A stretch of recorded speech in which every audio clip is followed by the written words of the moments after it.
take ownership. Take extreme ownership. Don't make excuses. Don't blame any other person or any other thing. Get control of your ego. Don't hide your delicate pride from the truth. Take ownership of everything in your world, the good and the bad. Take ownership of your mistakes, take ownership of your shortfalls, take ownership of your problems, and then take ownership of the solutions that will get those problems solved. Take ownership of your mission. Take ownership of your job, of your team, of your future, and take ownership of your life.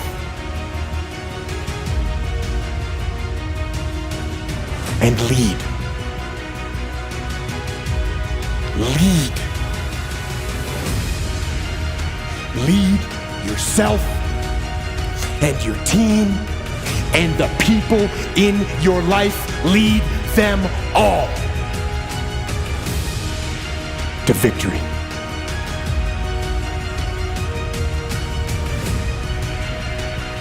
You're never, ever, ever, ever going to feel like doing the things you need to do in order to have what you want.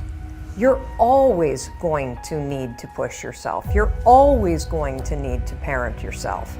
So what is the net advice on this? What is the bottom line?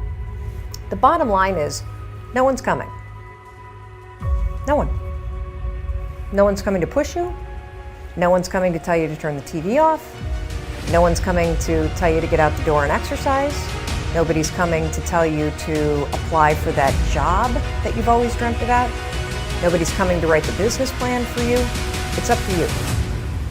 And because you're only ever going to do the things that you feel like doing right now or that feel good right now, unless you understand that you've got to parent yourself, you've got to push yourself, you're not going to make your dreams come true. You're just not. We're not wired that way. You weren't born that way, you weren't that way when you were growing up, and you're certainly not that way as an adult. And there's a tremendous amount of liberation that comes when you accept the fact that you're always going to need to give yourself a push.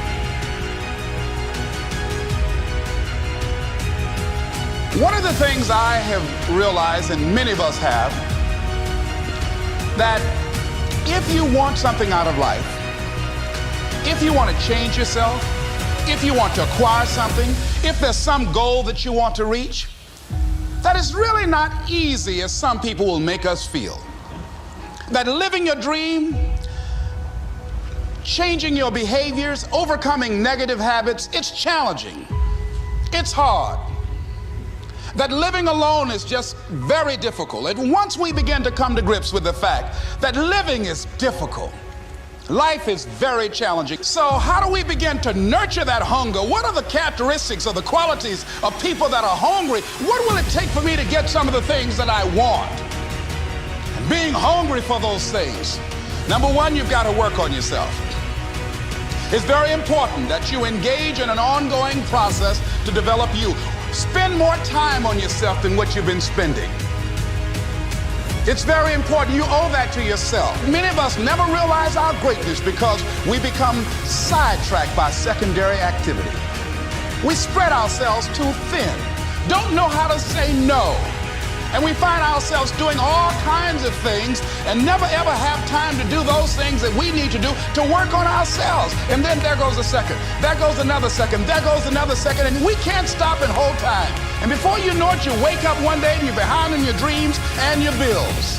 So decide that you're going to take some time to work on you, that you deserve that from yourself, that your life deserves some prime time because you are creating your own production.